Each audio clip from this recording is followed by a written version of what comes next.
Moko kuom jood bura mawuok Imbo mar Kenya koro dwaro nogai mar obila Douglas Kanja mondo mag jonjore manyomonjo seneta ma Vihiga Godfrey Osotsi. Jood bura go eko kwedo monj manotimne seneta Osotsi odiechieng' alanga e magawa moro e Buore, Kisumu. That was very humiliating to see an elected leader being dragged on the floor, blows and kicks one after the other for reasons that we don't know. From what happened and from the clips that we see circulating on media, we have seen that what happened was very coordinated. These are people who appear to have been well organized.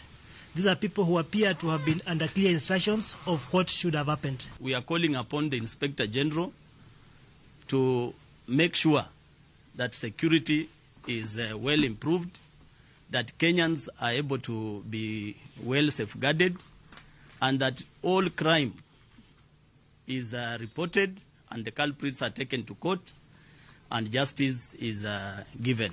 And I also want to ask my colleagues not to politicize and say that this and this was marked because of maybe political affiliation or ABCD. No.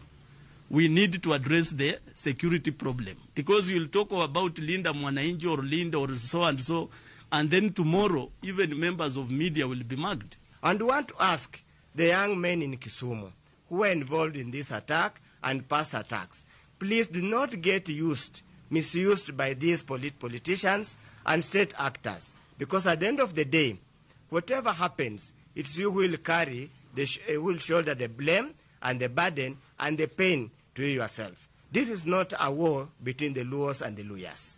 It is not. We want to emphasize that. Anybody who is going to push that narrative is an enemy of the people of Kenya, as an enemy of the people of Luos and Luyas. We are one people. These are isolated goons, which the IG should deal with. If he doesn't deal with, we'll